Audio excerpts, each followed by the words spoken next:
Back now with Republican political strategist Annalyse Keller to talk about some of the implications of President Biden withdrawing from the campaign. Yeah, Annalise, thank you for being here with us, first of all. And also, what's your reaction to this news today, and how does it change the strategy for the Republican Party? Yeah, I mean, I'm not super surprised to see Biden step out. I think the pressure was mounting. Also getting COVID was not helpful for him. He could not be out campaigning. He could not be seen. And of course, fundraising drying up, I think, was just the final challenge that he just couldn't outrun. But I think that for the Republicans, their strategy is going to remain largely unchanged. I think a lot of Republicans who I've talked with feel as though Kamala is going to be easier to beat than Joe Biden.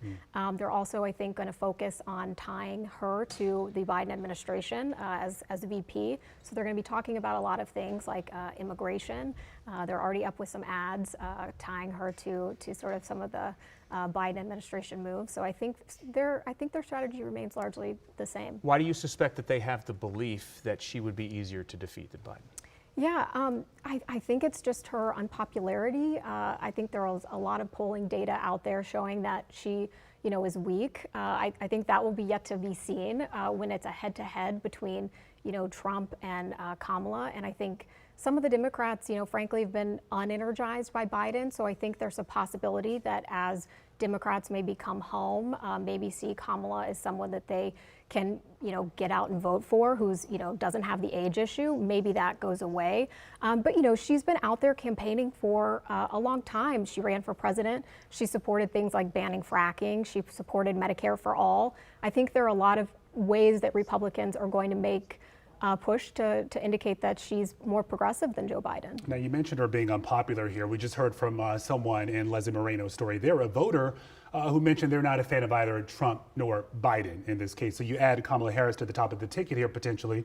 Are you worried about that sort of energy from the Democratic base moving forward? Yeah, I think that's a great point. I think a lot of people, even in the Republican Party as well, have not been energized by Trump as their choice. So I think it could certainly have, some independent-minded folks who are going to make all the difference in the battleground states, who were either maybe going to stay home, maybe it gets them out to vote. I mean, I think we'll have to see, if Trump is successful and the Republicans are successful in painting Kamala as sort of more progressive than Joe Biden.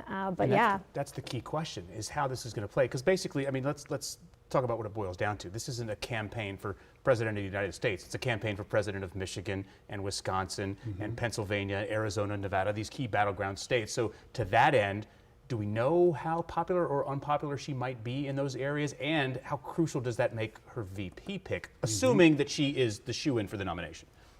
Yes, I think it is almost guaranteed that she's going to be the nominee for the Democrats. And, watching, it's a Sunday, this news is coming out over the weekend, you're seeing a coordinated effort from Democrats, from the Congressional Black Caucus, from the Clintons. I mean, you're seeing everyone come out in support of Kamala. So I really think that a challenge to her at this point to be the nominee is insurmountable. So I think we are looking at Kamala, and I think it is all going to come down to who she chooses to be her VP. And I think you're right. It is going to be, a choice. It's going to be important to have someone who helps in those battleground states.